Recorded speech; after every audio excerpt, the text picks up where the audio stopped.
Querido irmão, querida irmã em Cristo, você que está chegando agora, bem-vindo à casa do Senhor.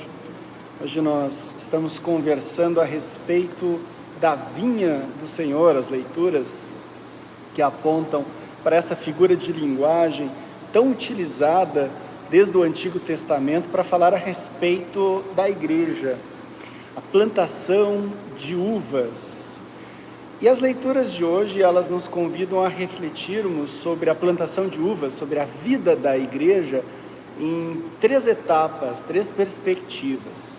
Elas falam sobre a ideação, a criação da plantação, o funcionamento dela. Falam em um segundo momento sobre a manutenção dessa plantação, a condução para que depois de plantado, depois de tudo pronto, até o período dos frutos, o que precisa acontecer, e fala por fim então a respeito dos frutos, da colheita.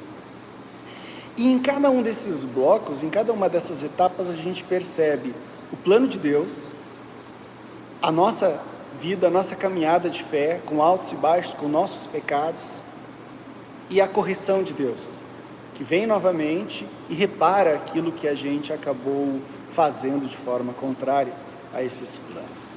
E o nosso pedido hoje é esse, que Deus Espírito Santo, que está aqui presente, esteja guiando, conduzindo, tanto o proferir da palavra como o seu receber em nossos corações e mentes, para que a vontade de Deus aconteça através de nós e em nós. O primeiro ponto que chama a atenção é que essa plantação de uva não sai por acaso. Não são uvas que cresceram no campo e saíram produzindo. É uma infraestrutura criada e planejada para a produção de uvas. O Senhor na uva, Ele decide criar uma plantação. Ele prepara o terreno, Ele planta as uvas, Ele constrói uma cerca para proteger, Ele constrói um espaço para recolher essas uvas e produzir o vinho. Ele constrói uma torre de vigia. Enfim, Ele usa a tecnologia da época, os recursos da época para fazer essa plantação acontecer. E quando a gente traz isso para a nossa vida, quando a gente traz isso para a vida da igreja, a gente percebe que a igreja não é um fruto do acaso. Deus planejou a igreja. Ela faz parte do plano de salvação de Deus, necessária a partir daquele momento em que lá no Éden os seres humanos se desviam. Então Deus traça um plano para salvar as pessoas, e esse plano envolve a criação da igreja, a criação de um povo escolhido, que começa com Abraão, com Isaac, com Jacó, com seus filhos, e até chegar em nós. É interessante porque Deus, Ele realiza essa obra de criação da igreja, e então Ele coloca essa igreja nas mãos das próprias pessoas. Isso é algo muito bonito. Cristo governa a igreja, mas Cristo deu para nós, para os próprios cristãos, para o próprio povo, a condução da igreja, que deve ser feita à luz da sua palavra, conforme a sua santa vontade. São os diferentes dons, são os diferentes ofícios que compõem a igreja, que fazem com que ela caminhe conforme a vontade de Deus. E isso dá margem para a parábola que Jesus conta no Evangelho, que é quando Jesus diz que após feita, construída toda a infraestrutura necessária da plantação de uvas, ela é entregue para arrendatários. E esses arrendatários agora administram essa plantação de uvas. Porém, os arrendatários da história de Jesus não são bons inquilinos, bons arrendatários para uma plantação. Eles decidem se apropriar dela, decidem que não vão prestar contas ao dono, que não vão entregar os frutos devidos. E o que isso significa na prática, na vida da igreja? Do que Jesus está falando? No final do Evangelho a gente ouviu lá. Os líderes religiosos, os fariseus, eles entenderam que Jesus estava falando deles. E por que Jesus estava falando deles? Porque eles eram maus arrendatários. porque eles estavam conduzindo a igreja não conforme os planos de Deus, não conforme o amor de Deus, conforme a graça de Deus, mas conforme as suas próprias vontades e convicções pessoais e interesses pessoais. Eles haviam criado uma série de regras inspiradas na palavra, sim, mas distorcidas conforme as suas ideias humanas, dizendo que o povo precisava seguir aquelas regras para ser salvos. E com isso criaram uma cultura religiosa totalmente diferente daquela que Deus havia estabelecido. As pessoas começaram a acreditar que elas seriam salvas pelas suas próprias ações. As pessoas começaram a acreditar que eram as suas obras que colocariam elas em comunhão com Deus. E com isso, começaram a deixar de confiar em Deus, como aquele que cuida de nós, como aquele que nos ama, como aquele que nos perdoa, como aquele que se importa e nos conquista. E com isso começaram a criar uma igreja de pessoas egoístas, de pessoas autossuficientes, de pessoas que começavam a se sentir melhor do que os outros porque não tinham tantos pecados quanto outras pessoas. E construíram uma igreja de pessoas que caminhavam rumo à condenação. Porque essas pessoas, se chegassem diante de Deus e dissessem: Deus, eu sou santo, eu sou perfeito, eu cumpri toda a lei, Deus ia dizer: infelizmente não, a lei é um pouquinho mais complexa, não tem como você se salvar pelas suas ações. Então era necessária uma intervenção de Deus, e esse é o momento em que Jesus vem para trazer a igreja de volta ao caminho que ela deve seguir. E por isso esses arrendatários são colocados na história de Jesus como aqueles que se apropriam da igreja, porque eles desviam a igreja do caminho de Deus, traçam uma igreja diferente daquela que Deus planejou. E Deus vem e intervém e mostra que o nosso relacionamento com Deus é um relacionamento baseado no amor, na graça. É um relacionamento onde a culpa deixa de existir. A gente deixa de mentir para nós mesmos que nós somos bons e que nós conseguimos fazer as coisas de forma perfeita, e nós passamos a confiar na misericórdia e no amor de Deus. Nós passamos a olhar para quem realmente é santo e perfeito, Jesus Cristo. E Deus nos oferece o seu perdão, por graça, por amor. E nos livra da condenação, nos livra de uma ideia de autossuficiência, nos livra do peso da culpa e do medo de não sermos bons o suficientes, nos livra de qualquer sentimento de superioridade que possa existir, porque afinal de contas, todos carecemos da graça de Deus, todos somos salvos da mesma maneira, pelo amor e pela misericórdia de Deus. E Deus traz a sua igreja de volta ao plano original. E agora essa igreja é conduzida, existe um processo de manutenção, onde a gente entra no segundo bloco de destaque dessas leituras de hoje. Eu acho fantástico quando eu olho para essa parte da manutenção, porque a gente sabe que não adianta ir lá plantar uva e deixar ela solta, né? Talvez até produza alguma coisa, mas se você quer realmente ter uma boa colheita, você precisa investir, você precisa cuidar. As safras, de uma maneira geral, elas têm isso. O pessoal lá do Rio Grande do Sul, lá, região de Bento, né, tem todo um cuidado, todo um preparo, um acompanhamento para que aquelas uvas produzam. Sem demérito a outras regiões do Brasil que produzem muito bem, como a Bahia, São Paulo, Paraná. E as histórias de hoje, elas contemplam isso.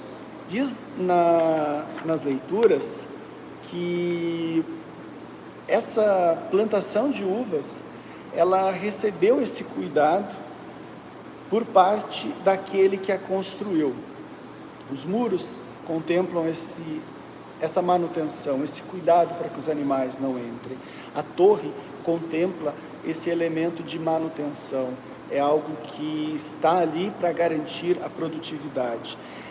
No texto do Antigo Testamento, lá em Isaías 5, vai falar que o dono da videira, da plantação de uvas, mandou que viessem chuvas no tempo certo.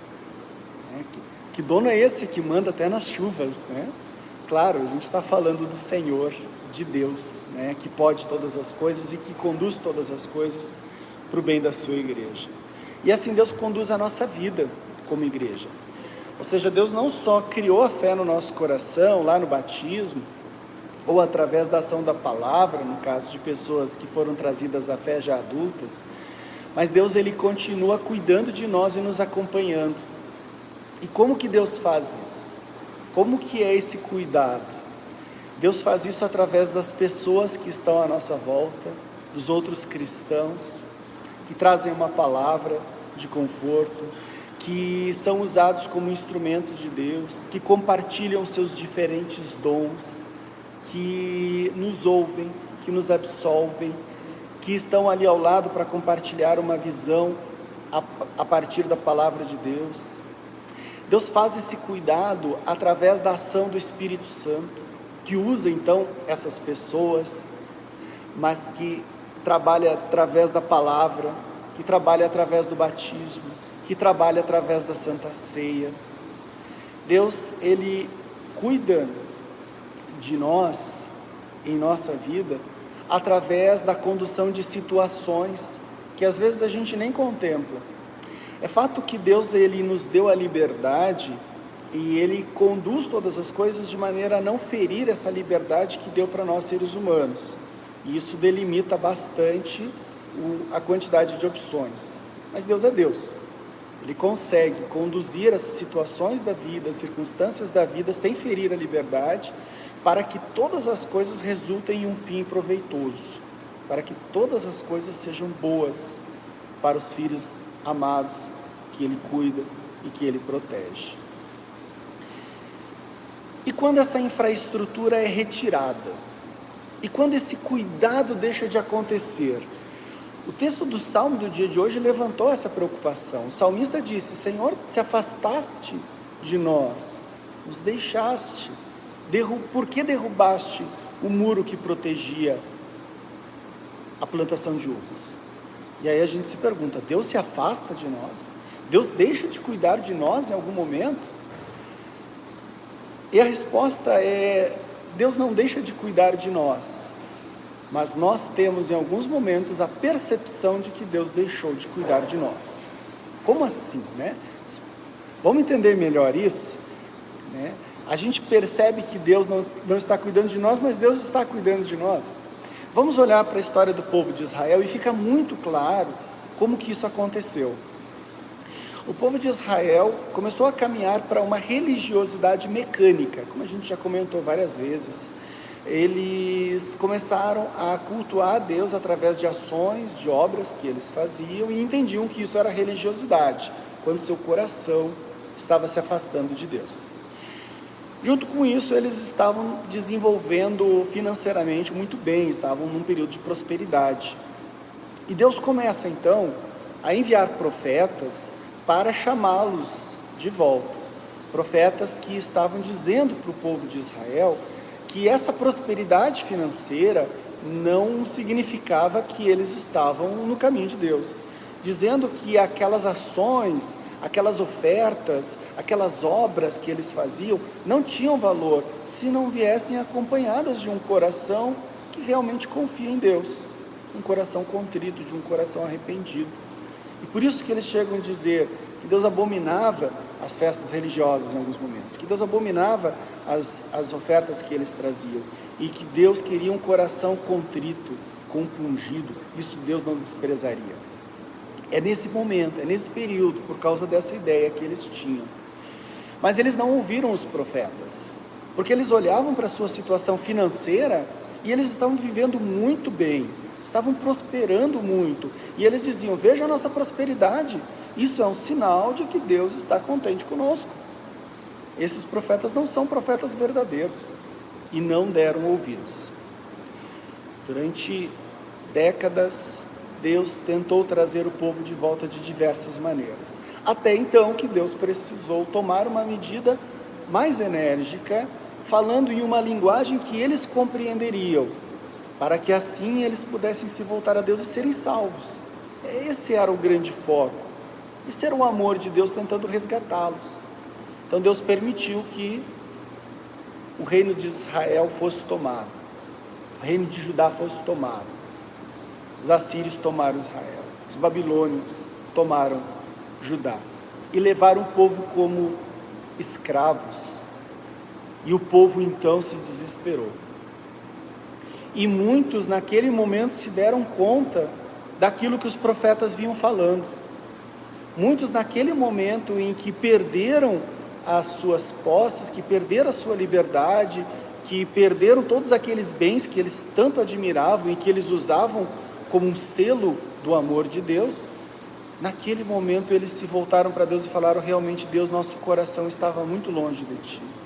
Realmente nós estávamos pecando, estávamos oprimindo as pessoas à nossa volta para obtermos retornos financeiros, estávamos executando obras e ações de forma fria, íamos na igreja, fazíamos o que precisávamos fazer e achávamos que isso estava nos colocando em comunhão contigo. E eles se voltaram para Deus. Então, naquele momento, eles olharam a sua situação e parecia que Deus tinha abandonado eles. Parecia que Deus tinha retirado deles todo o cuidado, porque vieram um povo inimigo, um povo pagão, que não respeitava a Deus, que não honrava a Deus, e fizeram tudo aquilo com eles. Destruíram o templo. Então muitos naquele momento olharam e pensaram: Deus está nos abandonando. Mas Deus não estava. Deus estava permitindo algo necessário, infelizmente, com muita dor no coração, para assim salvar o povo que Ele tanto amava. Isso é importante a gente perceber, porque às vezes essa pode ser a nossa percepção. E tem uma ilustração já antiga que a gente conhece, que é muito bonita e que traz isso, que é aquela história Pegadas na Areia. Todo mundo conhece, quem não conhece, depois pesquisa lá no Google, Google sabe tudo, né? A história Pegadas na Areia ela é muito linda nesse sentido, porque ela justamente mostra isso. Mostra aqueles dois pares de pegadas, quando a pessoa está lá no céu, olhando para a sua vida na terra, como se fossem pegadas na areia da praia, e ela vê Deus andando ao seu lado, e nos momentos difíceis vê só um par de pegadas. E rapidamente a pessoa se volta para Deus e diz: eu sabia, estava difícil demais naquele momento, o Senhor tinha me abandonado. E aí Deus diz: não, querido, naquele momento eu estava te carregando no colo, por isso que só tem um par de pegadas ali na areia. E assim Deus vai nos conduzindo, Deus vai cuidando de nós. Isso nos leva à terceira aplicação, à terceira consideração a respeito da vinha, que é quando chega o momento da colheita. É quando chega a hora da gente pegar aquela uva docinha, aquela uva gostosa, de qualidade, né, e poder saboreá-la. E esse é o plano de Deus. Deus cria todas as condições para que as uvas produzam, os pés de uvas, a sua vinha produza uvas de qualidade. E a expectativa é de que essas uvas sejam então assim, uvas doces, uvas de qualidade. Necessariamente uva doce não é uva de qualidade, né? Quem planta uva sabe que tem uvas de vários tipos, mas na história bíblica aqui a gente está falando de uvas doces como sinônimo de uvas de qualidade, né? Essa é a linguagem que foi escolhida aqui pelo autor dos textos bíblicos. E o que são uvas doces na vida do cristão? O que são uvas de qualidade na vida do cristão? São os frutos da fé, são os frutos de amor a Deus e ao próximo. O apóstolo Paulo, quando ele vai falar desses frutos, lá em Gálatas 5, ele diz o seguinte: mas o Espírito de Deus produz o amor, a alegria, a paz, a paciência, a delicadeza, a bondade, a fidelidade, a humildade e o domínio próprio. E contra essas coisas não existe lei, não precisa de polícia, não precisa de juiz, não precisa de cadeia. Quem vive as obras do Espírito, vive uma vida que agrada a Deus. uma vida doce, uma vida de amor aos olhos do Senhor e aos olhos das pessoas. E esse é o desejo que Deus cria no nosso coração. Queremos viver assim. Queremos caminhar conforme a vontade de Deus. E isso é um processo. À medida em que a fé vai trabalhando no nosso coração, a gente vai cada vez mais aprendendo a viver conforme a santa vontade de Deus. Evidente que não é um processo linear. Ele parece a bolsa de valores em alta, né? Ele vai tendo altos e baixos, mas ao longo do tempo vai crescendo, vai melhorando, a gente vai se tornando pessoas mais agradáveis a partir daquilo que Deus vai fazendo no coração e na vida do cristão.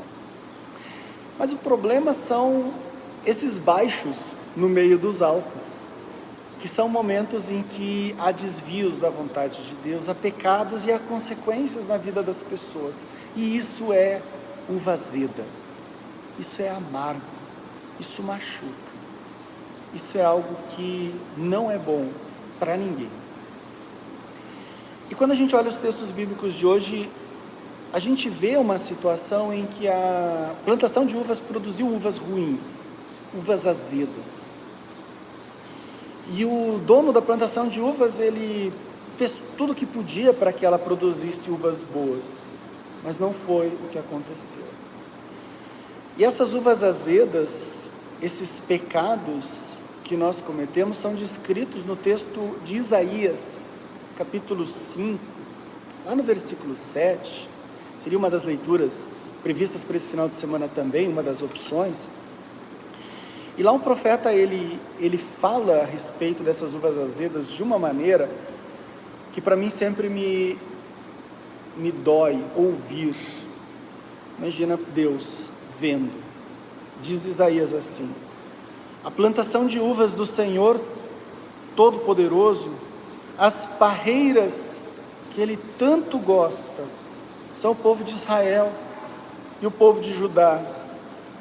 Deus esperava que eles obedecessem à sua lei, mas Ele os viu cometendo crimes de morte. Esperava que fizessem o que é direito, mas ouviu as suas vítimas gritando por socorro. Como dói isso, né? Vítimas gritando por socorro. Esse é o momento em que Deus nos dá a oportunidade de uma mudança de vida. Vai chegar um momento em que as pessoas vão ser julgadas diante de Deus. Os que estiverem em comunhão com Cristo, com fé, vão ser salvos.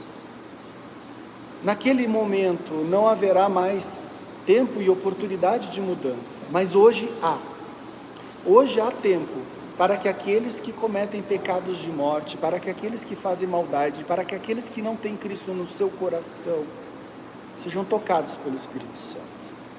Esse é o tempo da graça, esse é o tempo da oportunidade. Deus, Ele vem até nós e Ele nos diz: mesmo que você tenha produzido uvas muito azedas, uvas horríveis, que não podem ser colocadas na boca em sua vida, não são essas uvas que alimentam o ramo. O ramo é alimentado pela sua conexão com a videira, e a videira é Cristo.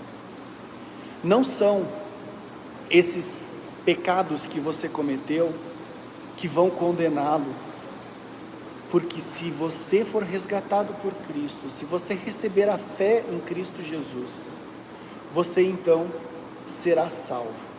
Essa é a promessa do nosso Deus, é isso que Ele nos garante, essa é a certeza que nós temos. Deus nos mostra que todos os nossos pecados são perdoados, são carregados por Cristo na cruz, e Ele nos restabelece através do seu amor, de maneira que a gente possa responder agora com gratidão, de maneira que a gente possa responder com fé, porque Cristo nos conquistou. Querido irmão, querida irmã, nesse final de reflexão, meu desejo é de que esses planos do Senhor para a sua plantação de uvas possa acontecer na sua vida, possa acontecer na minha vida, na vida da minha família, na vida das pessoas que amo, na vida da igreja, possa acontecer ao redor do mundo, na vida de pessoas que têm sido tocadas pelo Santo Evangelho, e pessoas que hoje estão conectadas conosco, não através das mídias sociais, mas conectadas conosco mediante a fé em Cristo, que nos une, que nos faz ser um povo, o povo escolhido de Deus, a vinha do Senhor, planejada por Deus, protegida e cuidada por Deus, para que produza esses frutos de amor, que são algo natural daquele ramo que está conectado na videira correta, que recebe os nutrientes corretos, e que Deus assim o permita, em nome de Jesus, amém.